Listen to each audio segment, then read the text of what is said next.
하나님 말씀은 나훔 1장 1절에서 3절까지 말씀 같이 보도록 합니다. 나훔 1장 1절에서 3절까지 말씀 함께 봉독하겠습니다. 니느웨에 대한 경고, 곧 엘고스 사람 나훔의 묵시의 글이라. 야훼는 질투하시며 보복하시는 하나님이시니라.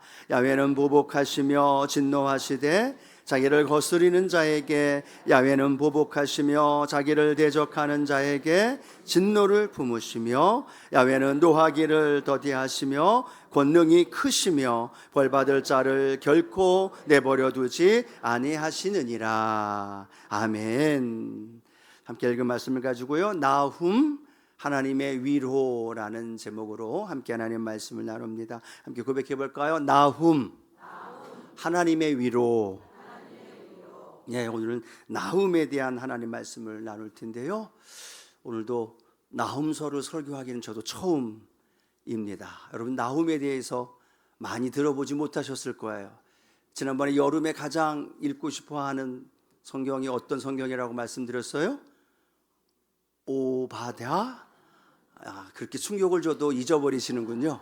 예, 나훔도 아마 많이 읽어보지 못했고 어떤 선지자인가 내용을 잘 알지 못할 겁니다. 그런데 중요한 건 나훔의 뜻이 뭐냐면 위로라는 의미를 갖고 있어요.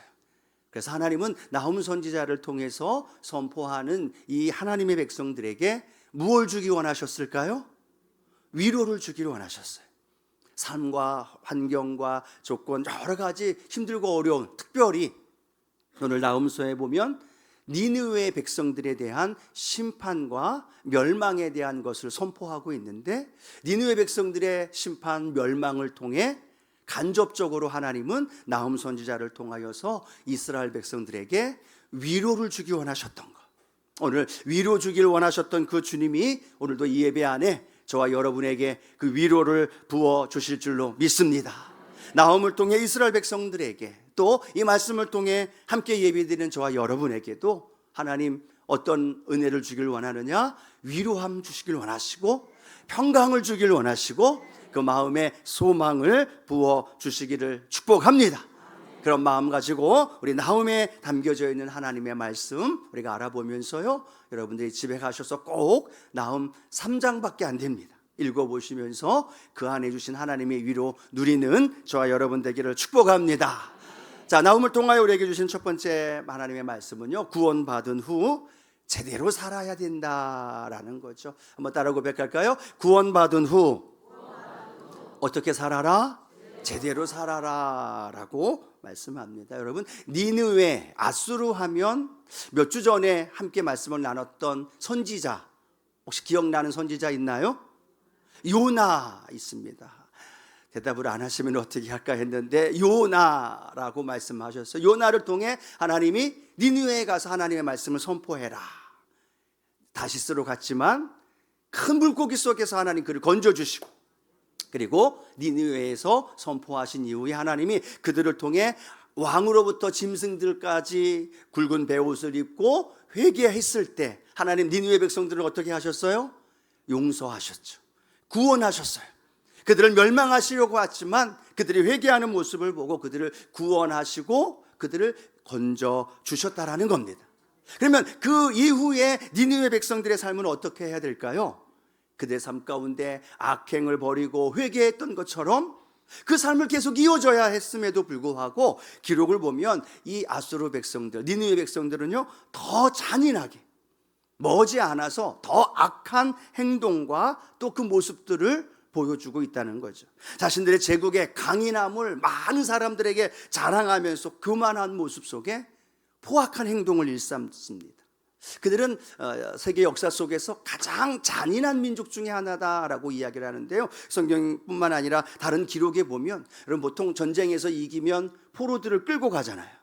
그러면 어디에다 묶고 가냐면 손에다 묶고 일반적으로 다리에 발목에 묶잖아요. 그런데 이들은 코에다가 고리를 묶어서 그들을 끌고 갑니다.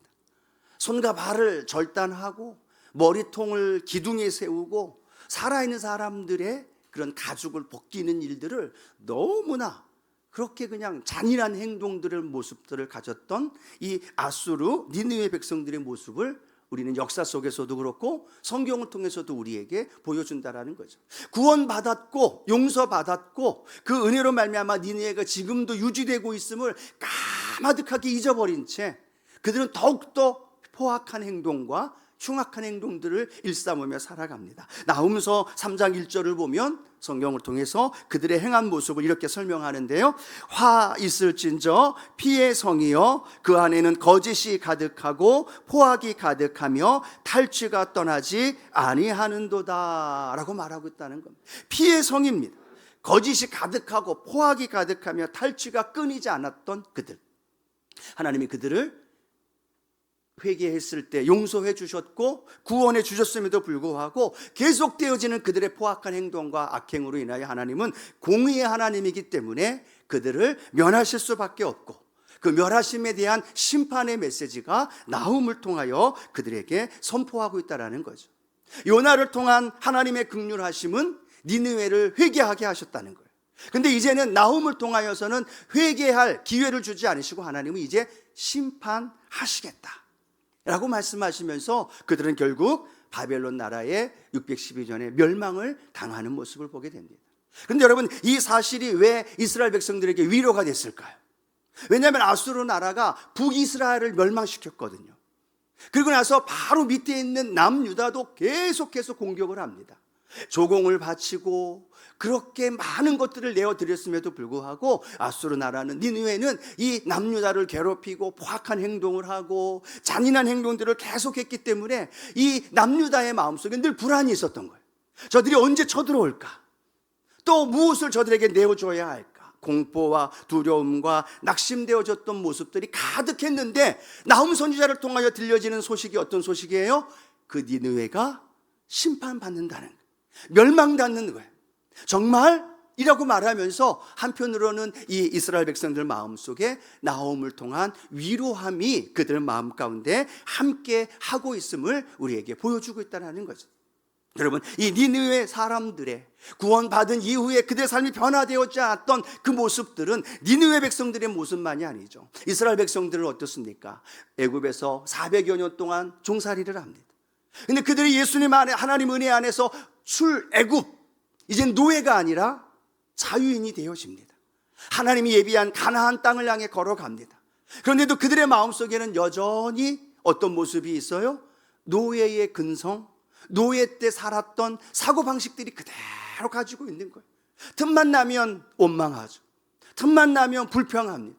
길이 험하다, 마실 것이 없다, 원망하며 불평하면서 이제는 자유인이 되었음에도 불구하고 필요하면 하나님 앞에 기도하면 하나님이 응답해 주실 것을 알면서도 그들은 늘 원망하며 불평하면서 불순종을 일삼았던 이스라엘 백성들의 모습이죠.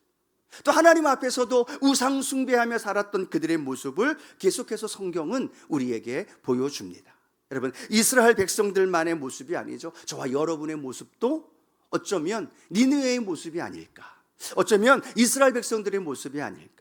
저 여러분이 멸망받고 심판받아야 할 우리가 예수 그리스도의 십자가의 은혜로 말미암아 구원받고 하나님의 자녀가 되었고 그 은혜 안에 오늘도 살아가는 줄로 믿습니다. 하나님의 자녀가 되었어. 성경은 말합니다. 누구든지 그리스도 안에 있으면 새로운 피조물이라.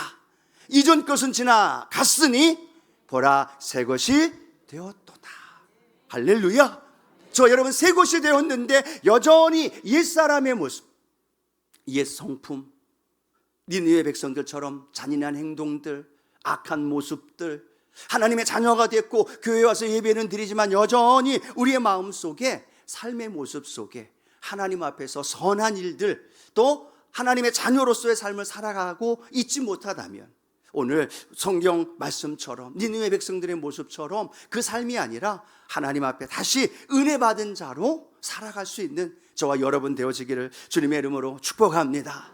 이 말씀을 생각하면서 마태복음 18장에 나오는 10,000달란트 빚진 자가 임금으로부터 용서받은 이야기가 떠올랐어요. 그렇죠? 임금으로부터 10,000달란트 빚진 자, 1달란트가 계산하면 여러 의견이 나오겠지만 한 30억 정도 된다고 생각합니다. 그러면 10,000달란트면 얼마예요? 상상할 수 없는 일인 거죠. 그 달란트를 임금으로부터 탕감을 받았다는 거. 감사가 나올까요, 안 나올까요? 예, 그 임금에게 뭐라고 얘기했느냐? 예, 갚겠습니다. 우리의 물건, 우리의 자식들 모든 방법을 다해서 갚겠습니다 라고 말했지만 갚을 수 있어요, 없어요? 못 갚아요. 그걸 뻔히 아니까 임금이 뭐라고 얘기하냐? 그래, 너 마음 알고 내가 내 빚을 탕감해 주리라. 그 빚을 탕감해 주었다는 거예요. 얼마나 기뻤을까요? 우리 같으면 뭐라고 얘기해요? 할렐루야, 아, 이제 살 것 같다, 이제 다리 쭉 뻗고 살 수 있다 라고 말하면 얼마나 기뻐했을까요? 근데 문제는 그 은혜를 받아놓고 나가면서 누구를 만나요? 자기에게 빚진 100데나리온, 한 1,000만 원 정도 좀 되지 않을까요? 그 빚진 자를 만납니다. 그러면 우리 같으면 어떻게 해요? 야, 탕감해, 아유, 이제 없는 것처럼 용서해줘 라고 말하는데 성경은 뭐라고 말하고 있어요? 그 빚진 자의 멱살을 잡는 거예요. 그리고 이야기합니다. 빨리 갚어. 예, 갚겠습니다. 빨리 갚으라니까, 지금 당장 갚으라니까, 예, 천천히 최대한 빨리 갚겠습니다 라고 말하지만 허용하지 아니하고 멱살을 잡은 채로 옥에 쳐 넣는 모습이 성경에 기록되어 있다는 거예요. 10,000달란트 탕감받았는데 100데나리온 빚진 자를 향하여 행하는 이 악한 행동이 누구의 행동인가? 오늘 우리의 모습이 아닌가라는 생각을 해보면서 하나님의 은혜로 죄와 불의한 모습 속에 구원받아 하나님의 자녀가 되어진 우리의 모습, 그 은혜가 우리 안에 가득 채워진다면 그 은혜 받은 대로 우리의 삶의 현장에도 이루어져야 할 줄로 믿습니다. 그 10,000달란트 빚진 자가 탕감받았던 그 감격, 저와 여러분이 구원받은 감격과 비교하면 그렇죠, 그 은혜를 우리가 알게 되어지는 거죠. 정말로 벌레만도 못했던 죄와 허물로 죽었던 내가 웬 은혜인지 웬 감격인지 구원받아 하나님의 자녀가 된 거예요. 새로운 피조물이 된 거예요. 고개를 숙이는 게 아니라 그 은혜에 감사하면서 고개를 들고 새로운 피조물로 살아가는 거죠. 그러나 우리가 중요한 건 그 은혜 받은 자를 망각하면 다른 사람의 멱살을 잡아요. 그러나 그 은혜를 늘 기억하면 다른 사람을 향해서도 탕감해 줄 수 있고, 손잡아 줄 수 있고, 어깨를 토닥거려 줄 수 있고, 함께 그의 마음을 위로해 줄 수 있는 그러한 모습이 오늘 저와 여러분의 모습이 되어지기를 소원합니다. 그래서 사도 바울은 뭐라고 말하고 있습니까? 자기 자신을 위하여 나는 복음의 빚진 자입니다. 내가 왜 아시아만이 아니라 저 유럽까지 수많은 고난과 역경 속에서도 복음을 전하면서 교회를 세우면서 그리스도를 증거하십니까? 내가 그 이유는 오직 나는 복음의 빚진 자이기 때문입니다. 그 은혜 때문에 복음을 전했던 사도 바울, 오늘 저와 여러분이 은혜의 빚진 자, 복음의 빚진 자, 예수님의 사랑의 빚진 자, 아멘을 안 하시는 분들은 거부하시는 건 아니시죠? 한 번 더 해요. 복음의 빚진 자, 은혜의 빚진 자, 예수님의 사랑의 빚진 자, 그게 우리예요. 이걸 잃어버리면, 이걸 망각해버리면 우리의 삶은 다시 니느웨 사람들처럼, 이스라엘 백성들처럼 살아갈 수밖에 없다는 것. 우리의 연약함을 주님께 고백하면서도 우리는 늘 주님, 내가 복음의 빚진 자로서 그 복음을 향하여 은혜를 갚아가면서 살아가는 그 마음을 날마다 갖게 하여 주시옵소서. 선한 일들을 행하면서 늘 지난주 우리 미가서 함께 나눴던 것처럼 정의를 행하고, 두 번째가 뭐였어요? 예, 쇼츠를 보시고 유튜브를 보셔서 말씀을 한 번 더 생각하는 거예요. 정의를 행하고 인자를 사랑하고 겸손히 주님과 함께 동행하는 삶, 그 삶을 살아가는 것이 은혜의 빚진 자, 복음의 빚진 저와 여러분의 삶의 모습일 줄로 믿습니다. 그렇게 하나님께서는 오늘 구원받은 저와 여러분이 살아야 할 삶을 니느웨의 심판에 통하여서 우리에게 경고의 메시지를 전하고 있다라는 거예요. 자, 두 번째, 오늘 나훔은 우리에게 어떤 말씀을 전해주느냐? 하나님이 어떤 분이신가를 우리에게 말씀해 주고 있다라는 거죠. 자, 하나님이 어떤 분이신가? 나훔은 나훔 1장 2절에서 3절 이렇게 우리에게 말씀을 전합니다. 함께 고백합니다. 야훼는 질투하시며 보복하시는 하나님이시니라. 야훼는 보복하시며 진노하시되 자기를 거스리는 자에게 야훼는 보복하시며 자기를 대적하는 자에게 진노를 품으시며 야훼는 노하기를 더디하시며 권능이 크시며 벌받을 자를 결코 내버려 두지 아니하시느니라. 아멘. 이 하나님을 보면 어떤 하나님으로 생각하게 돼요? 무서우신 하나님, 두려우신 하나님, 잔인한 하나님. 혹시 이렇게 생각하지 않으시나요? 오늘 성경에 읽은 내용은 이렇게 말합니다. 하나님은 질투하시고 보복하시고 진노하시고 자기를 대적하는 자에게 진노를 품으시고 벌받을 자를 결코 내버려 두지 않는다는 거예요. 근데 그 하나님이 어떤 하나님이냐? 하나님의 백성들을 향한 하나님이 아니라 하나님을 대적하는 자들, 하나님을 거스리는 자들, 그들을 향하여 하나님 자신을 드러내고 있다는 거예요. 1차적으로는 누구를 향한 고백일까요? 니느웨 백성들을 향한 하나님을 보여주는 거예요. 이스라엘 백성들이 니느웨 백성들 때문에 너무나 힘들고 고통 속에, 그 무기 속에, 절망 속에 살아가고 있는데, 그 불안과 두려움 속에 살아가고 있는데 하나님의 나훔 선지자를 통하여 말하는 거죠. 걱정하지 마. 너희들이 믿고 있는 하나님은 질투하시며 보복하시며 진노하시며 벌받을 자를 그냥 두시는 분이 아니라 반드시 심판하시는 하나님, 즉 니느웨를 심판하시는 하나님이라고 그들에게 말씀하시는 줄로 믿습니다. 우리를 향한 하나님이 아닌, 더 나아가 덕에서 믿지 않고 하나님을 대적하는 사람들을 향한 하나님을 고백하고 있다는 거죠. 물론 믿지 않는 이들만이 아니라 우리의 삶의 현장에서도 하나님은 이러한 하나님으로 함께 하신다는 걸 우리가 경고의 메시지로, 때로는 주시는 은혜의 메시지로 함께 하시기를 축복합니다. 어떤 하나님이라고 말씀하고 있어요? 질투하시는 하나님. 어떤 하나님이요? 질투하는. 여러분, 하나님 생각하면서 질투한다라는 말이 이게 좀 어울릴 것 같아요? 안 어울리실 것 같아요? 안 어울리시죠. 그 전능하신 하나님, 창조주 하나님이 뭐가 부족해서 질투하실까? 뭐가 아쉬워서 질투하실까? 근데 여러분 아십니까? 왜 질투하나요? 질투하는 이유가 뭘까요? 사랑하기 때문에. 질투를 한 번도 안 해보신 분들처럼 앉아 계셔서, 질투를 왜 질투해요? 사랑하기 때문에 그래요. 내 아내를 사랑하기 때문에, 때론 내 남자친구 여자친구를 사랑하기 때문에 다른 사람을 쳐다보고 다른 사람을 자랑하고 다른 사람이 아름답다 멋있다 얘기하면 멀쩡한 것처럼 하고 있지만 그 마음이 질투의 마음이 생기는. 왜 하나님이 질투하실까요? 하나님은 저와 여러분과 우리 하나님과의 관계 속에서만 질투하신다는 거예요. 왜요? 하나님은 하나님의 모든 걸 다 내려놓으시면서 예수 그리스도의 핏값을 주면서 저와 여러분을 사셨다는 거예요. 죄로 말미암아 멸망으로 가는 사람 그냥 두면 그냥 심판으로 멸망받을 저와 여러분을 위해서 하나님은요 아들을 내어주셨어요. 모든 걸 쏟아 부어 주셨어요. 그리고 저와 여러분을 사셨고, 그냥 산 것이 아니라 하나님의 자녀 삼아 주셨고, 오늘도 저와 여러분을 사랑하시는 그 사랑으로 오늘도 우리와 함께 하신다는. 그런데 그 하나님을 안 봐. 우리가 그 하나님을 안 보고 물질만 봐. 우리가 그 하나님을 안 보고 재물의 신만 보고, 이스라엘 백성들은 바알 신을 보고 그 하나님이 아닌 다른 신, 하나님의 자리에 하나님이 아닌 다른 신, 때로는 물질, 때로는 자기가 그 자리에 앉아 있는 모습을 보면서 하나님의 마음은 어떤 마음이다? 질투하시는 하나님. 너무너무 마음이 아파하시면서 질투하시는 하나님. 저 나와 예배드리며 하나님 앞에 은혜 안에서 살아가야 할 우리가 세상을 더 즐거워하고 육신의 정욕과 안목의 정욕과 이 생의 사랑을 추구하며 살아갈 때 하나님의 마음은 어떤 마음이에요? 질투하시면서 내게로 돌아와, 다시 나에게로 돌아와, 함께 믿음의 교제 안에서 사랑하자라고 말씀하시는 그 주님의 마음이 오늘 질투하시면서 저와 여러분을 향하여 고백하고 계시다는 거예요. 여러분, 늘 우리의 삶의 현장 안에 하나님, 사랑의 하나님, 좋으신 하나님, 능력의 하나님, 그것만 생각하지 마시고요, 가끔씩이라도 하나님 어떤 하나님? 질투하신 하나님.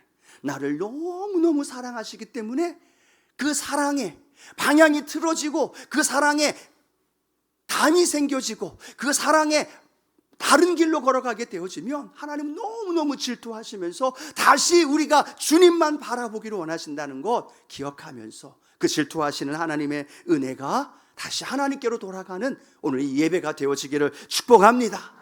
축복합니다. 또 성경은 말합니다. 보복하신 하나님, 진노하시는 하나님, 기고만장하고 자신들이 최고라고 생각하면서 하나님의 선민을 우습게 여기고 고통과 공포 속에 몰아넣었던 니느웨 백성들, 하나님은요 그냥 두지 않겠다는 거예요. 보복하시겠다는 거예요. 진노하시겠다는 거예요. 그리고 결국 그들을 바벨론이라는 나라를 말미암아 멸망시키면서 하나님의 진노, 하나님의 보복하심, 그 보복하심에 하나님의 백성들을 지키시고 보호하시고자 하는 하나님의 마음인 줄로 믿습니다. 그런데 보복하시고 진노하신 하나님 반복되면서요 그 끝부분에는 뭐라고 연결되어 말하고 있느냐면 하나님은 노하기를 더디하신다. 한번 같이 고백해 볼까요? 노하기를 더디하시는 하나님. 예, 그 의미는 뭐예요? 참고 또 참고 또 참았다는 거예요. 니느웨 백성들을 향해서 요나를 보내시고 그 이후에 그들의 악행을 보면서도 하나님은 뭐 하셨다? 참으셨다는 거예요. 또 참고 또 인내하면서 그들이 돌아설 것을, 그들이 하나님께로 돌아와 악행을 버릴 것을 참았다라는 것, 그것이 니느웨 백성들을 향한 하나님의 마음인 거죠. 그러면서 결국 참지 못했던 그 참았던 그 하나님이 공의 하나님이기 때문에 심판을 멸할 수밖에 없는 그 모습을 하나님은 우리에게 보여주고 있다는 사실이죠. 오늘 사랑하는 성도 여러분, 저와 여러분의 삶에 진노하시고 보복하신 하나님이 우리의 하나님이신 줄로 믿습니다. 우리를 향해 진노를 쏟아붓고 우리를 향하여 보복하시는 것이 아니라 하나님의 선민인 저와 여러분을 괴롭히고 힘들게 하고 있는, 불의한 일을 행하고 악한 일을 행하고 있는 많은 이들을 보면서 하나님은 벌받을 자를 반드시 벌을 내려주시고 그 일을 이루시는 공의의 하나님이라는 사실을도 날마다 우리 안에 기억하는 저와 여러분 되기를 축복합니다. 사회를 보면 참 불의한 일들이 많아요. 개인적으로 저는 가끔 뉴스를 보면서 막 화나는 것 중에 하나가 음주운전과 연결되어 있는 그 이야기를 들으면 너무너무 화가 나요. 그 음주운전 때문에 가족을 잃고 평생 고통 속에 살아가는 그런 불의한 일을 보면서 법원을 통해, 검찰을 통해 이게 좀 중형이 내려지고 강하게 좀 해서 하나님, 음주운전으로 사람들 죽이고 가족들 고통으로 몰아넣지 않으면 좋겠는데 늘 기도합니다. 그런데도 여전히 한데, 또 뉴스 지난번에 국민일보로 봤더니 낙태가 2년 동안 527명을 낙태했던, 몇 명이요? 527명을 낙태하면서 불법 낙태했던 이야기가 나와요. 36주차 됐던 태아를, 그건 태아가 아니잖아요. 생명이잖아요. 그걸 낙태시키면서 이익을 벌이는 이런 불의한 일들, 우리가 말하지 않아도 너무나 많아요. 하나님 그냥 한 방에 하나님 쓸어버리시면 좋은데, 한 번에 하나님이 다 그냥 멸하시면 좋은데, 그게 우리의 마음이잖아요. 그럼에도 불구하고 하나님은 그들을 향하여 참고 또 그들이 하나님께로 돌아오기를 원하는 마음으로 인내하시고, 그러나 반드시 하나님은 보복하시고 진노하시고 공의하신 하나님으로 말미암아 그 일을 이루시는 하나님이시라는 것, 오늘 저와 여러분 직장에서, 삶의 자리에서 아무 이유 없이 우리를 괴롭히는 분들도 있어요. 불의한 가운데 내가 고통받고 억울한 운명 속에 살아갈 때도 있어요. 마음이 정말로 무너지면서 참기 어려운 상황이 있을 수도 있다는 거예요.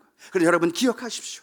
우리 하나님 심판하시는 하나님, 진노하시는 하나님, 그러면서도 노하기를 더디하시며 참으시면서 그들을 다시 주께로 인도하기를 원하는, 우리보다도 더 큰 마음으로 그들을 향해 나아가시는 하나님의 마음, 우리가 그 마음을 품으면서 조금 더 힘을 내시고 조금 더 참으시고, 열받더라도 불의함 때문에 마음이 막 아파하고 막 무너지더라도 참고 인내하면서 믿음의 길을 걸어갈 때 하나님께서 나음을 통하여 위로해 주시는 그 위로가 저와 여러분에게도 함께 하실 줄로 믿습니다. 성도들은 악을 두려워하고 또 염려하고 불안해하는 것이 아니라 그 의를 지키면서 인내할 때 하나님은 세 번째 나음을 통하여 주시는 하나님의 위로, 그 위로가 저와 여러분에게도 함께 하신다는 거죠. 오늘 니느웨를 향한 하나님의 심판의 방법을 이렇게 설명합니다. 나훔서 1장 12절과 13절 말씀 같이 한번 읽어봅니다. 야훼께서 이같이 말씀하시기를 그들이 비록 강하고 많을지라도 반드시 멸절을 당하리니 그가 없어지리라. 내가 전에는 너를 괴롭혔으나 다시는 너를 괴롭히지 아니할 것이라. 이제 내게 지은 그의 멍에를 내가 깨뜨리고 내 결박을 끊으리라. 아멘. 누구를 향한 하나님의 경고의 메시지냐? 니느웨 백성들을 향한 1차적인 경고의 메시지. 그들은 스스로 강하다고 얘기를 했어요. 자신들이 숫자가 많다고 이야기했어요. 가난한 자들, 약한 자들, 그 나라를 공략하면서 잔인무도하게 행동했던 그들. 그 하나님 그들을 향하여 뭐라고 말하느냐? 그들이 비록 강하고 많을지라도 반드시 멸절당하고 그들이 없어지리라. 그들보다 더 센 나라가 바벨론이 그들을 멸하게 되어지고 하나님의 심판하심 속에 그들의 나라가 사라진 거죠. 내가 전에는 너를 괴롭혔으나 그들이 너희를 괴롭혔으나 이제는 그 괴롭히지 못할 것이다 라고 말합니다. 우리의 삶의 자리에, 인생의 자리에서도 우리를 괴롭히고 힘들게 했던 많은 것들이 하나님의 위로 속에서 사라지게 하시고, 또 이어서 말씀합니다. 이제 내게 지운 그의 멍에를 내가 깨트리고 내 결박을 끊으리라. 하나님의 백성, 유다 백성들에게 짊어지었던 멍에 하나님이 이렇게 말씀합니다. 내가 깨트리리라. 아수르로 인하여 너의 멍에가 그 무거운 짐이 되어졌고 고통과 불안 속에, 염려 속에 살았지만 내가 그 멍에를 깨뜨리고, 그 다음에 또 뭐라고 말씀하고 있어요? 너의 결박을 끊으리라. 하나님이 니느웨의 그 심판을 통해 역사하시면서 이스라엘 백성들에게 위로를 주셨다는. 그런데 여러분 아십니까? 예수 그리스도께서 저와 여러분의 삶을 위해서, 그 위로함을 주기 위해서, 그 평강을 주기 위해서 십자가에 달려 죽으셨고 물과 피를 다 쏟으시면서 저와 여러분의 삶의 현장 안에 하나님의 구원의 은혜 베풀어 주신 줄로 믿습니다. 왜 예수님이 십자가에 달려 돌아가셨어요? 저와 여러분의 죄의 결박을 끊어버리기 위해서.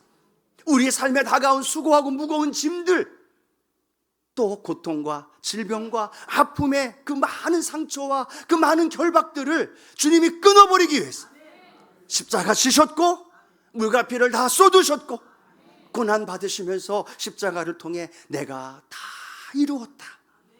그 선포 속에 여러분 기억하십시오. 우리를 괴롭히고 힘들게 하는 많은 문제와 어려움, 우리의 적들이 크고 숫자가 많을지라도 주님이 십자가를 통해 이렇게 외칩니다. 내가 다 이루었다. 오늘 그 이루심이 저와 여러분을 괴롭히고 힘들게 하는 때로는 질병, 때로는 문제, 때로는 많은 사람들, 환경이 예수 이름 안에서 사라지게 되고 그 결박이 끊어지고 무거운 짐들이 묶여서 풀어지는 하나님의 놀라운 은혜가 일어납니다. 그래서 성경은 이렇게 말씀하죠. 요한복음 8장 32절 이렇게 말씀합니다. 함께 힘차게 고백해요. 진리를 알지니 진리가 너희를 자유롭게 하리라. 아멘. 진리를 아시는 분들만 아멘. 진리가 누구예요? 예수 그리스도예요. 그 예수 그리스도가 그 진리 안에서 저와 여러분을 어떻게 하셨느냐? 자유롭게 하셨다는 거예요. 여러분 어떤 어깨에 무거운 짐을 짊어지고 있나요? 물질의 문제, 건강의 문제, 장막의 문제, 때로는 여러 가지 자녀들의 문제, 그 많은 무거운 짐들, 멍에, 결박, 우리는 너무나 많은 걸 끌어안고 살아갑니다. 그런데 주님은 우리에게 이렇게 말씀하십니다. 진리를 알지니 진리가 너희를 자유롭게 하리라. 그 진리는 예수 그리스도이시고 그 예수 그리스도로 말미암아 저와 여러분의 어깨에 있는 스트레스, 직장에, 물질에, 자녀를 돌보는 어깨에 많은 결박들 주님이 깨뜨리셨고 결박을 푸셨고 그 결박을 푸신 주님의 외침이 내가 다 이루었다. 오늘 그 놀라운 그 위로와 그 복음의 능력이 저와 여러분 안에 함께 하시기를 축복합니다. 그래서 종교개혁을 일으켰던 마르틴 루터는 이렇게 이야기합니다. 그리스도 안에서 자유를 얻은 자는 세상의 어떤 사슬에도 묶이지 않는다. 믿으시면 아멘. 그리스도 안에서 자유를 얻은 자 누구예요? 저와 여러분이에요.